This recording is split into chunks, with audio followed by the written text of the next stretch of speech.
De ce débat. Merci. Et on va donner la place à Marine Le Pen avec Merci. Edwige Chevrillon. Merci. Anne Hidalgo. Madame. Ah, pardon.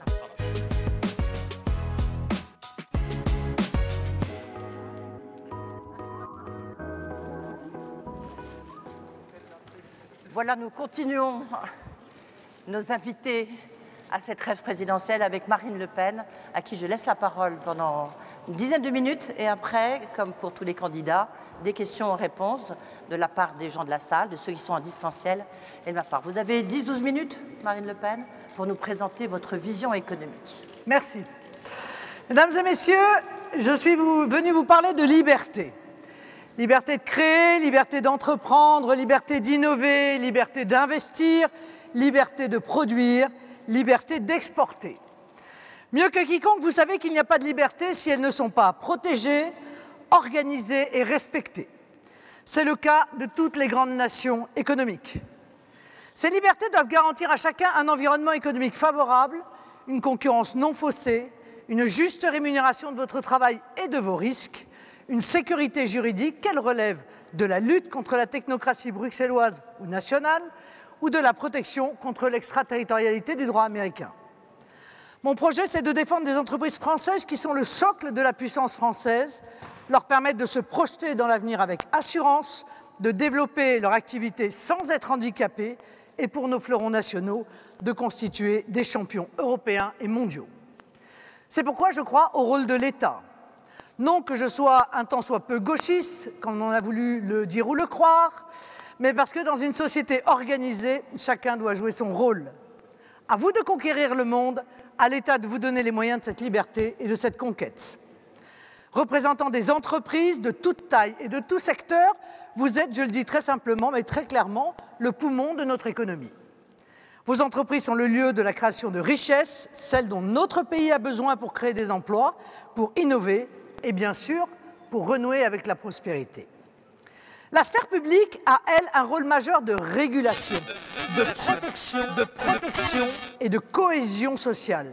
C'est ce que j'appelle l'État stratège. Il n'a pas vocation à remplacer les entrepreneurs, mais bien de leur assurer un environnement favorable, économique, social, sécuritaire et diplomatique. Ensuite, cela va de soi, ça sera à vous, entrepreneurs, de produire, d'innover ou encore d'exporter. Et pour cela, je vous fais pleinement confiance. Vous le savez, je suis une pragmatique, pas une idéologue. Les orientations de mon projet présidentiel, investissement, croissance, simplification et retour à une gestion publique maîtrisée, s'ancrent dans la situation actuelle de notre pays. La dégradation des grands équilibres financiers et économiques de la nation, sur lesquels je ne m'étendrai pas, affaiblit, vous le savez, dangereusement la compétitivité de vos entreprises. Je me refuse à utiliser l'argent magique, celui qui est abondamment et opportunément distribué ces temps-ci, au détriment des générations futures. J'engagerai une baisse déterminée des prélèvements obligatoires avec l'objectif de passer en dessous de 40% du PIB en 8 ans.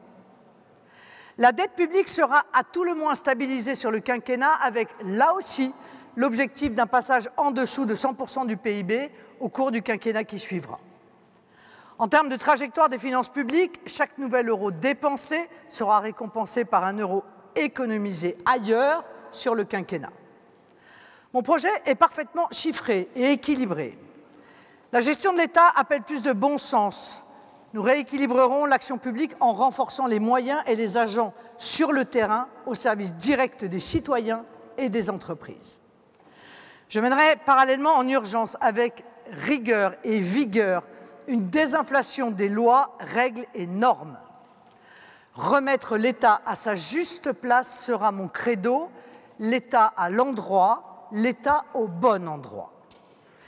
Je ne vais pas vous infliger une liste à l'après-vert des multiples mesures que j'envisage en direction des entreprises. Vous aurez l'occasion de me poser toutes les questions que vous jugerez utiles à l'issue de cette intervention, mais je vais à ce stade présenter les plus structurantes. À côté des grands groupes qu'il faut soutenir dans leur croissance et leurs projets de développement à l'international, j'entends accompagner les TPE, PME, ETI, qui sont les grandes oubliées des politiques publiques passées. Elles seront, je l'ai dit à maintes reprises, ma priorité. Pour elles, je souhaite promouvoir une économie de fonds propres après des décennies d'addiction à la dette. L'épargne des Français, une force mal utilisée depuis 30 ans, doit à nouveau servir en priorité l'économie réelle. Je vais y revenir. Et les banques doivent retrouver leur rôle central pour accompagner la prospérité nationale. La baisse des impôts de production que j'ai annoncée suivra cette même logique. Une part importante de cette baisse consistera immédiatement à la suppression de la cotisation foncière des entreprises, dont l'impact est plus fort pour les indépendants, les TPE et PME. De même, les normes issues de Bruxelles seront simplifiées car elles désorientent les entreprises et notamment les TPE-PME. C'est par exemple le cas dans le secteur du bâtiment où la mise en place de normes de recyclage associées à la pénurie de matières premières pourrait conduire à une hausse de 20 à 30% du coût de la construction et à la disparition pure et simple de nombre de TPE-PME. Combien d'entrepreneurs ont dû perdre des milliers d'euros pour suivre les normes administratives au lieu d'investir dans leur outil productif, l'innovation, la conquête de marché? Cela doit cesser, d'autant que toutes ces normes ne sont pas toujours exigées de vos concurrents étrangers. Pas d'entreprise qui fonctionne correctement sans un climat social apaisé, sans salariés formés. C'est évidemment un volet extrêmement important. L'éducation et la formation professionnelle sont aujourd'hui des facteurs majeurs de compétitivité. Or, nous régressons dans tous les classements internationaux. Nous devons impérativement remuscler nos filières d'ingénieurs et de techniciens spécialisés. La formation des jeunes et celle tout au long de la vie professionnelle sera un des grands chantiers de mon quinquennat, avec une amplification de l'apprentissage et de l'alternance, car je considère que la formation en entreprise est particulièrement efficace.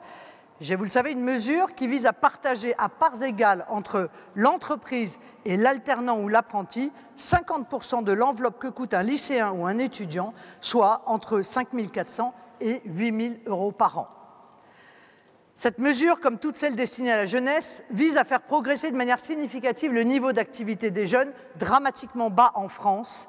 C'est dans ce cadre aussi que s'inscrit ma réforme des retraites. Autre axe, le réaménagement du territoire. Je veux relancer une politique d'enracinement, y compris économique. Et je sais que cela fonctionne dans certaines régions. Je pense par exemple à la Vendée. C'est ma fameuse politique de démétropolisation. Cela passera par la réinstauration des primes à l'aménagement du territoire, que pour certains vous connaissez bien, les PAT. De même, la suppression de la C3S dans les zones de relocalisation permettra également d'inciter les entreprises à participer à cette grande politique d'aménagement du territoire. Outre une baisse des impôts de production ciblés sur les PME et la relocalisation, nous réserverons l'essentiel, sinon toute la commande publique et parapublique, aux entreprises qui créent emplois et richesses chez nous. Nous inciterons également à l'achat volontaire des produits français par les consommateurs et je protégerai nos entreprises de la concurrence déloyale en prenant en compte les différences de réglementation et d'empreinte carbone concernant les produits importés. Le juste échange doit remplacer le libre-échange. Au nom du localisme et de l'enracinement, la transmission des TPE-PME sera largement simplifiée et sa fiscalité allégée. En réactualisant le pacte Dutreil, je supprimerai tout impôt de succession si les héritiers gardent au moins 10 ans l'entreprise. Nous avons également prévu de nombreuses mesures à destination du pouvoir d'achat des Français, véritable urgence sociale. Outre ma mesure phare, la baisse de la TVA sur l'ensemble des produits énergétiques à 5,5%, je ne citerai ici que le dispositif vertueux d'incitation à la conclusion d'accords d'entreprise visant une augmentation des salaires de 10%. Celui-ci permet aux entreprises qui le peuvent et le veulent de procéder à un partage plus équilibré de la valeur ajoutée avec une exonération de cotisations patronales pendant 5 ans sur les augmentations, prise en compte des salaires jusqu'à 3 fois le SMIC. Cela n'obère pas les recettes de la sécurité sociale et ne coûte rien à l'État, à la différence de mes différents compétiteurs. Enfin, je souhaite envoyer un signal fort à la jeunesse pour qu'elle fasse le choix de la France. C'est pour cela que je propose la suppression de l'impôt sur le revenu pour les moins de 30 ans, mais aussi qu'elle ose l'entrepreneuriat. J'ai ainsi proposé d'exonérer pendant 5 ans d'impôt sur les sociétés les entreprises créées par un jeune de moins de 30 ans. Voici ma philosophie économique. Reste à la financer. Nous voulons associer les Français à cette grande politique de relance économique. À cet effet, je lancerai donc un fonds souverain, le FSF, le Fonds souverain français dès l'automne 2022, placé sous l'égide de la Caisse des dépôts. Il permettra 3 choses, mettre l'épargne longue des Français au service de l'économie productive, la rémunérer et surtout proposer aux Français qui le souhaitent de devenir actionnaires de la Maison France. Les parts sociales du FSF bénéficieront d'un retour financier de 2% par an, avec un complément pour les détentions longues, ajustable en cas de hausse de l'inflation structurelle. En outre, importante caractéristique, les parts sociales du FSF bénéficient d'une garantie de capital. Quant aux investissements de ce fonds, ils seront sélectionnés par des comités d'investissement sectoriels indépendants. C'est par exemple cet outil que j'utiliserai pour la renationalisation des concessions autoroutières que j'ai annoncée. Le FSF pourra investir seul ou en partenariat avec des entreprises, des collectivités territoriales, ainsi que des structures d'investissement publiques et privées. 30 secondes. Le résultat concret sur l'économie française sera d'en augmenter structurellement le niveau de croissance naturelle. J'ai ainsi choisi la voie de la croissance vertueuse car elle ne passe pas par une mobilisation accrue des finances publiques, mais s'accompagne au contraire d'une baisse programmée des prélèvements obligatoires. Elle s'appuie sur ceux qui créent de la richesse, c'est-à-dire vous. Il s'agira enfin d'une croissance vertueuse décarbonée. Le FSF permettra ainsi d'investir dans un plan nucléaire réellement capable de produire l'électricité nécessaire à l'économie. Je referai donc de l'énergie nucléaire cet atout décisif pour nos entreprises. Je suis la seule candidate. On va y revenir. Je suis la seule candidate qui anticipe les besoins en électricité de l'industrie. Le plan annoncé par Emmanuel Macron à Belfort, par exemple, prévoit de maintenir l'industrie à 10% du PIB. Mon plan à moi prévoit un système énergétique capable de porter une industrie à 20% du PIB en 2050, soit exactement le poids qu'elle avait il y a 30 ans. Une fois l'économie renforcée et financée, j'en ai pour quelques secondes. C'est l'exercice. Une fois l'économie renforcée et financée, nous pourrons mieux considérer la valeur travail. Ça vous importe, je le crois. Il est temps que le travail paie, c'est la base du capitalisme libéral sain et équilibré. La valeur travail fait en effet partie de mes valeurs fondamentales, au même titre que la souveraineté, l'identité nationale ou la sécurité. Merci. Je souhaite, laissez-moi terminer, j'en ai plus que pour quelques secondes. Je souhaite ainsi lancer une réflexion avec les partenaires sociaux dès le début de mon quinquennat pour mettre en place un dispositif innovant au bénéfice de l'ensemble des salariés. Cela pourrait par exemple passer par une réserve légale de titres de 10%, réservée aux salariés sur toute distribution de dividendes. C'est une mesure qui pourrait faire taire les critiques sur les dividendes et réconcilier le travail et le capital. Vous le voyez, j'ai à cœur de protéger l'entreprise en son entier, les investisseurs, les producteurs, qu'ils soient dirigeants d'entreprise ou salariés, et vos sous-traitants ou fournisseurs. Merci. Non, franchement, là, je pense qu'il faut qu'on ne va pas poursuivre cette discussion. On va poursuivre cette discussion. Mais avec grand plaisir. C'est demandé si gentiment. Merci beaucoup.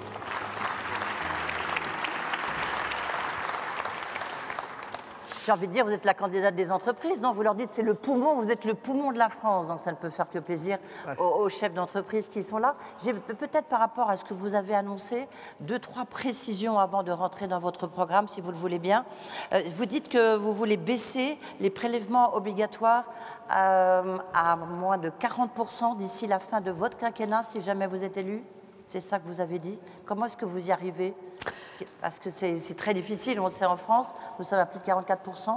Non, c'est pas difficile à partir du moment où on accepte l'idée qu'il faut faire des économies, si vous voulez. Parce que moi, j'entends beaucoup de candidats à la présidentielle nous parler systématiquement de leur volonté de baisser les impôts, mais sans jamais faire d'économies. Donc moi, je veux faire des économies, je l'ai dit, je l'assume.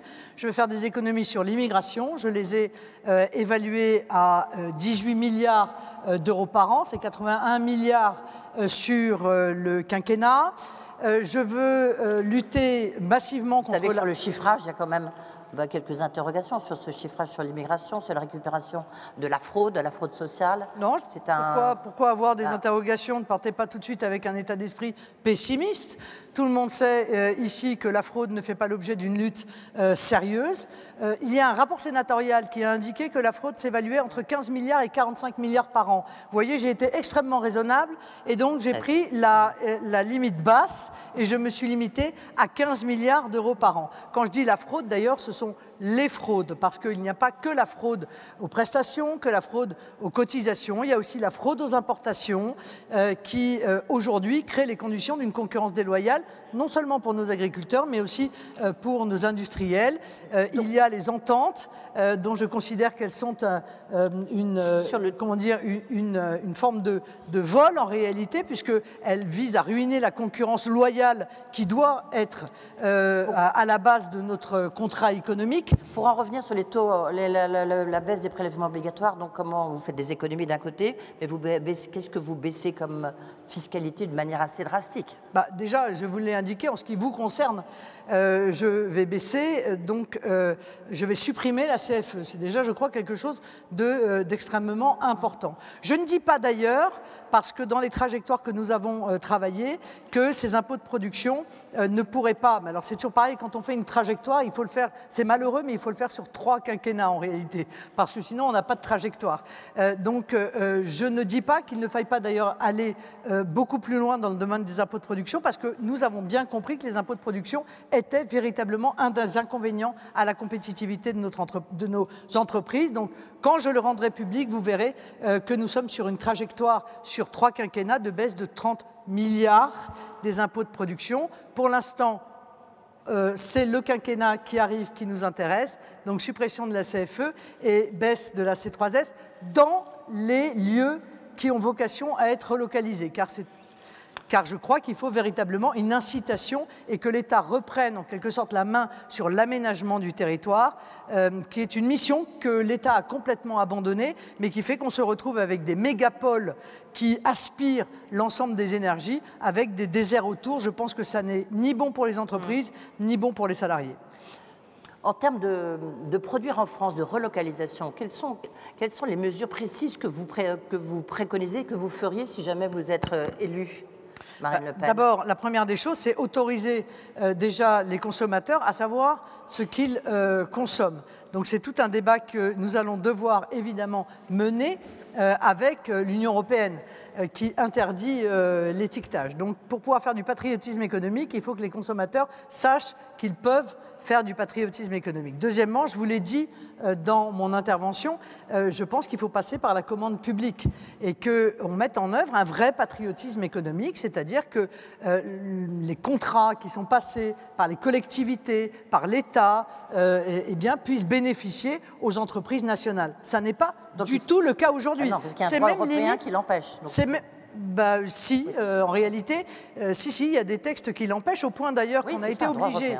Voilà, mais on a été obligé, mais tant mieux d'ailleurs, ça fonctionne, d'introduire des moyens de contourner une règle que nous nous sommes nous-mêmes imposée. Ça, c'est très français, c'est-à-dire qu'on vote des interdictions à Bruxelles et derrière, on se crée des exceptions.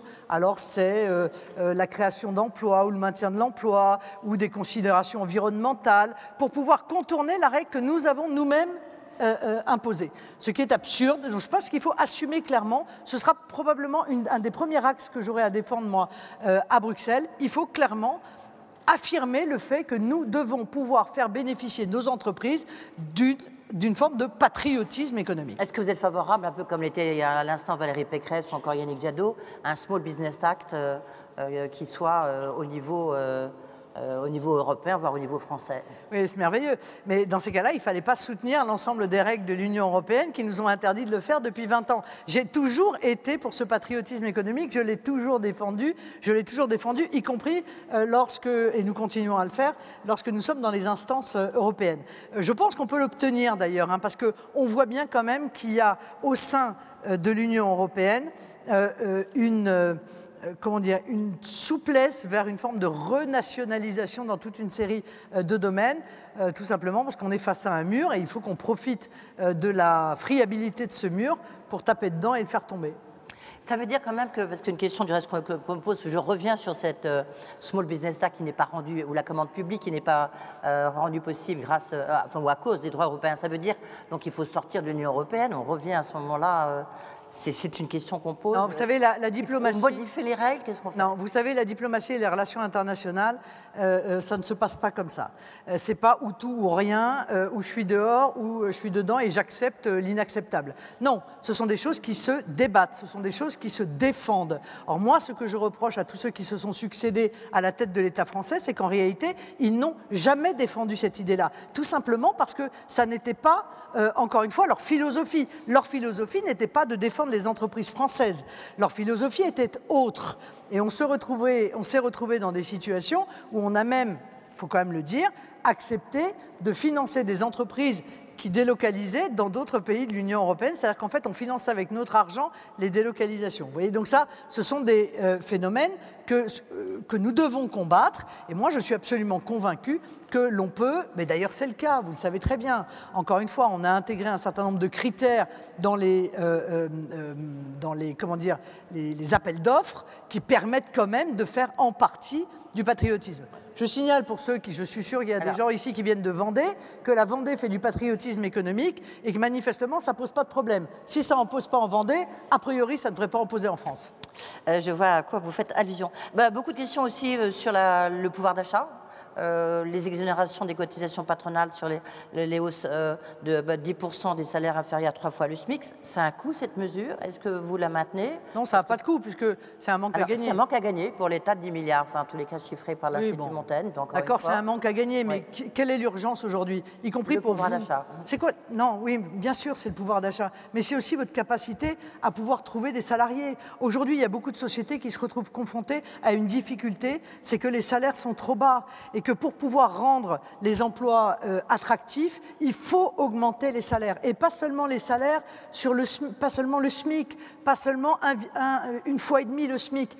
Il faut aller jusqu'à 3 fois le SMIC pour inclure les salaires et encore une fois, des classes moyennes en réalité. Donc qu'est-ce que je viens vous dire? Vous êtes confronté à une difficulté. Vous savez que vous devez en réalité augmenter les salaires. Je viens vous inciter à le faire, moi, État, en vous disant, si vous le faites, vous pourrez faire l'économie de l'augmentation proportionnelle des charges patronales. Je pense que c'est en même temps efficace, respectueux de la volonté des entreprises. C'est un effet incitatif, mais ça n'est pas un effet forcé, donc ça ne mettra pas des entreprises en difficulté.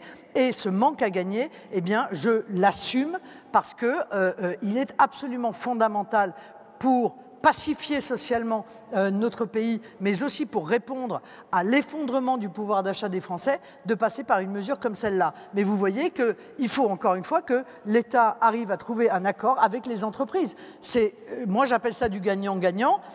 Donc non, désolé de vous dire, mais ça ne coûte rien, ça n'est qu'un manque à gagner.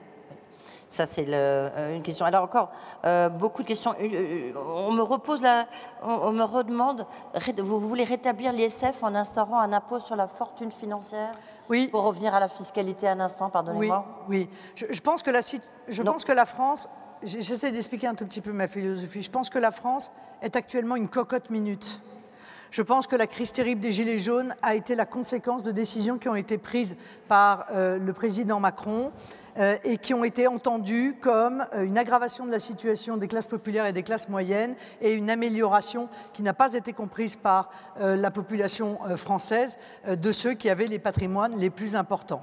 Je pense également qu'il faut revenir à une politique de l'enracinement, de la transmission. C'est ce à quoi je crois. Donc je vais faire exactement l'inverse d'Emmanuel Macron. Lui, il a taxé l'immobilier. Moi, je pense que l'immobilier est un acte d'enracinement, est un acte de transmission. Et donc, je souhaite mettre en place un impôt sur la fortune financière qui exclurait bien sûr l'outil de travail, mais qui exclurait également ce que j'appelle la résidence principale ou la résidence unique. Alors la résidence unique, vous n'en avez jamais entendu parler. J'ai conçu ce concept. La résidence unique, c'est lorsque vous êtes locataire d'une maison, mais que vous souhaitez vous constituer un patrimoine pour votre famille, pour le transmettre, dans lequel vous ne vivez pas, eh bien, il faut que vous puissiez également être exonéré de cette résidence unique pour l'impôt sur la fortune financière. Petite différence, les taux sont les mêmes, les seuils de déclenchement sont les mêmes, mais donc exonération résidence principale, résidence unique, exonération outil de production, bien sûr, outil de travail, et je réintègre les œuvres d'art acquises depuis moins de 10 ans, parce que je considère qu'il y a une dérive qui fait que les œuvres d'art sont devenues un élément de spéculation et autant les œuvres d'art détenues dans les familles où historiquement doivent être exonérées, autant les œuvres d'art qui font l'objet d'une spéculation ne doivent pas l'être. Ce que je voudrais vous dire, c'est que nous devons investir massivement aujourd'hui, non seulement dans le pouvoir d'achat, mais également dans la natalité. Nous devons faire des enfants.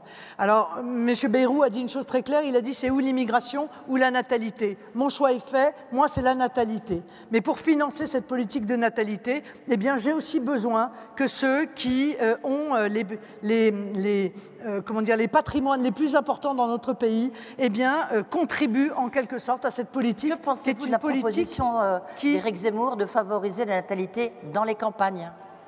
Non mais je suis totalement contre cette proposition pour une raison très simple, c'est que Éric Zemmour, à chaque fois qu'il fait une proposition, arrive à y créer une division. Donc on va diviser, il y a les bons bébés, c'est les bébés qui sont nés dans les campagnes et les mauvais bébés qui sont nés dans les villes. Je pense que ça ne se tient pas sur le plan philosophique. Ce qu'il faut, c'est des enfants français. Où qu'ils naissent, je m'en moque. Donc moi, je mets en place toute une série de mesures. La part pleine dès le deuxième enfant, parce que pour faire le troisième, il faut déjà faire le deuxième. Il n'y a que moi qui arrive à faire le deuxième et le troisième en même temps, mais dans l'ensemble, en règle générale, il faut quand même passer pour le deuxième pour faire le troisième. Une aide aux familles monoparentales, parce qu'après, faire des enfants, c'est bien, mais il faut également les élever. Donc il y a toute une série d'aides comme ça qui visent à la natalité, notamment le prêt jeune, que je suis allée chercher en Hongrie et qui consiste à faire un prêt à taux zéro à des jeunes couples avec l'idée que le capital sera, plutôt que d'être restant à rembourser, sera transformé en subvention au troisième enfant. Tout doit être fait pour que nous fassions à nouveau des enfants dans notre pays. Ce n'est pas seulement l'avenir de notre pays. C'est évidemment également, vous le comprenez bien, l'équilibre de notre système de protection sociale et accessoirement l'équilibre de notre système de retraite. Vous aviez un grand marqueur politique, Marine Le Pen, qui était de dire la retraite à 60 ans. Là, vous avez présenté jeudi dernier votre réforme sur les retraites et vous avez évolué. Donc maintenant, avec des modalités que vous allez nous préciser, c'est 62 ans. Pourquoi ce changement? Non. Moi, j'ai écouté, je vous ai écouté. Non, mais je vais vous l'expliquer. Mais j'ai fait une grande conférence de presse pour expliquer ma réforme. D'abord, je vous ai dit tout à l'heure, je suis une pragmatique, je ne suis pas une idéologue. C'est un grand marqueur politique, quand même, vous êtes d'accord avec nous? Non, mais je suis une pragmatique, pas une idéologue. Ça veut dire que quand on prend 600 milliards de dettes supplémentaires, 1000 milliards de dettes en 10 ans, il y a un moment donné, il faut quand même en tenir compte. Quand on a 85 milliards de déficit du commerce extérieur, il faut aussi en tenir compte. Donc, ce que je souhaite, moi, et ma philosophie, je l'ai respectée, c'est de dire, plus on commence à travailler tôt, plus on travaille dur, plus il faut partir tôt. Système progressif. Oui, c'est un système qui dit que pour augmenter l'activité des jeunes, ce qui est à mon avis fondamental, on a 10 points d'écart par rapport à la moyenne de l'OCDE, 10 points de moins d'activité des jeunes.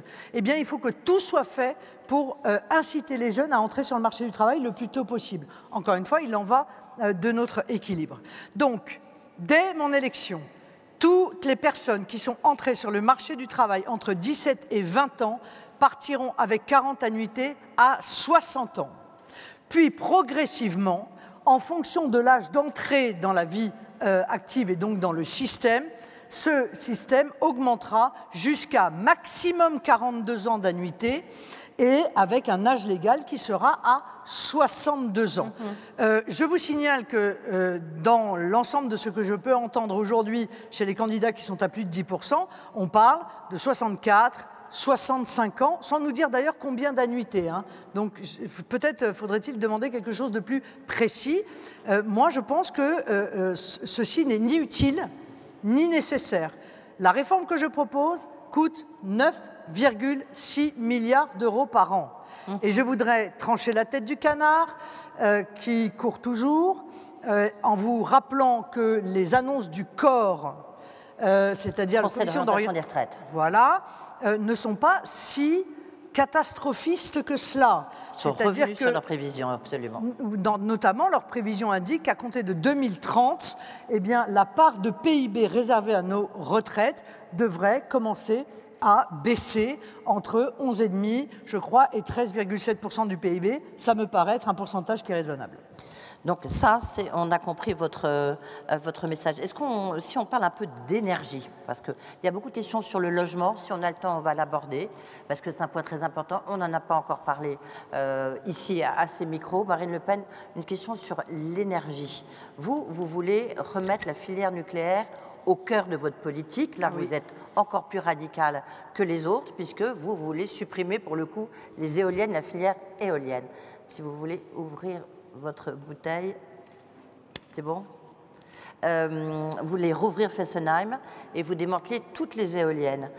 Comment est-ce que vous faites pour démanteler toutes les éoliennes? Parce que là, pour le coup, ça a un coût assez gigantesque. Mais la réalité, c'est que je veux surtout engager le chantier de démantèlement des éoliennes. On ne va pas toutes les supprimer du jour au lendemain, vous imaginez bien. Bon, d'abord, on va commencer par geler celles qui ne sont pas encore montées, d'accord? Et notamment les éoliennes en mer, parce Il n'y en a que, qu'une. je le répète ici, de la manière la plus solennelle qui soit, les éoliennes, c'est l'arnaque du siècle. Et je pense que ce sera, dans les années qui viennent, le plus grand scandale financier du pays. Vous m'entendez? Le plus grand scandale financier du pays. Elles nous coûtent une fortune. Nous les finançons massivement. Elles ne créent pas en réalité l'énergie dont nous avons besoin. Elles sont intermittentes, elles sont importées, elles ne créent même pas d'emplois pour les fabriquer. Elles ne sont pas retraitables, donc on fera des grands trous pour aller mettre les pales qu'on ne pourra plus utiliser. Et aujourd'hui, c'est une telle escroquerie que ces éoliennes qui ont 20 à 25 ans normalement de durée de vie, comme au fur et à mesure de leur vie, elles sont de moins en moins subventionnées, eh bien, il y a quand même des entreprises qui arrivent à les démonter pour en recréer des nouvelles, pour retrouver le niveau de subvention maximum. Donc, je pense qu'il faut qu'on arrête cela, et on va l'arrêter tranquillement. Et la première manière de l'arrêter, je vais vous dire, c'est d'arrêter les subventions. Parce qu'à partir du moment où on arrêtera de subventionner, vous inquiétez pas, il n'y aura plus d'éoliennes qui pousseront à droite à gauche. Donc, oui, nous avons un mix énergétique qui doit être travaillé, qui est fondé... Il sera combien? C'est pas 100% sur le nucléaire, ça sera quoi votre mix énergétique? Mais encore une fois, comme nous avons été, ça n'a jamais été le cas, nous n'avons jamais été sur 100% de nucléaire, jamais. Il faut que nous retrouvions le mix classique français.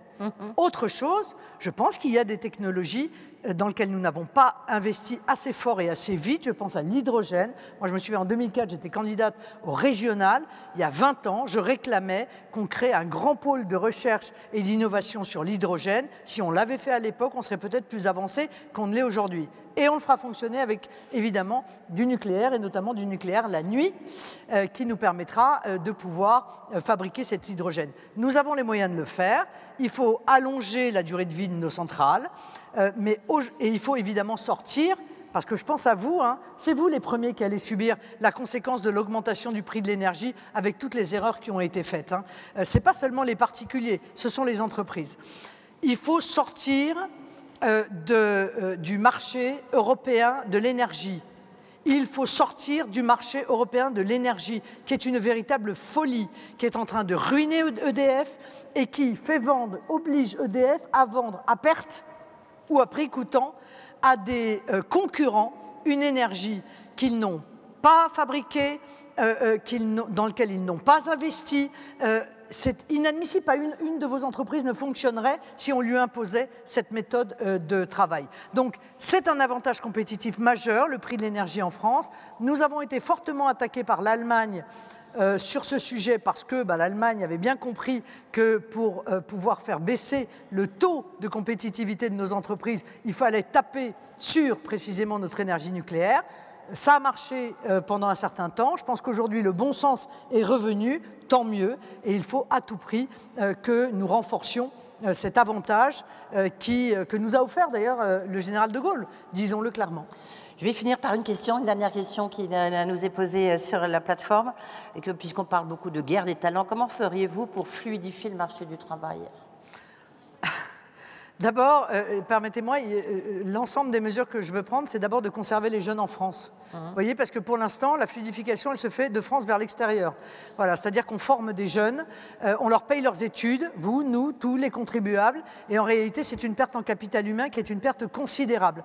Parce qu'à partir du moment où ils ont acquis les compétences, eh bien, ils s'en vont. C'est la mesure que j'ai annoncée pour la suppression pour l'exonération de l'impôt sur le revenu, pour lequel j'ai été un peu bousculé par certains, parce que ça touchait aussi les jeunes qui sortent des écoles. J'assume cela, ça ne me pose aucun problème. Je veux qu'ils travaillent en France, je veux qu'ils créent en France, je veux qu'ils montent des boîtes en France, je veux que vous puissiez en bénéficier, plutôt que de les laisser partir à l'étranger et d'être obligés d'aller chercher des travailleurs de même talent ou de même compétences à l'étranger. Est-ce que vous demandez aux entreprises de vous aider dans votre lutte contre l'immigration, qui est quand même le nerf de votre programme, Marine Le Pen? Mais bien sûr, mais je viens dire aux entreprises, parce que ce sont des... Mais les entreprises, ce sont des personnes, ce sont des chefs d'entreprise, ce sont des patriotes. Enfin, quand on voit qu'il y a 5 600 000 chômeurs dans notre pays et que l'on fait appel à de la main-d'œuvre étrangère, on se dit qu'il y a quelque chose qui ne fonctionne pas. Donc nous devons, oui, trouver ensemble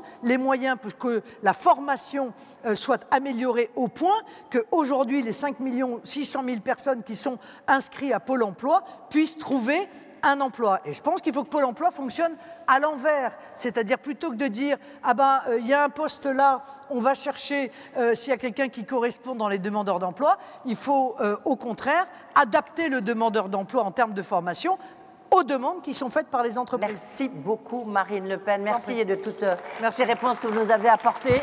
Place maintenant à Christophe Jacubizine avec Éric Zemmour.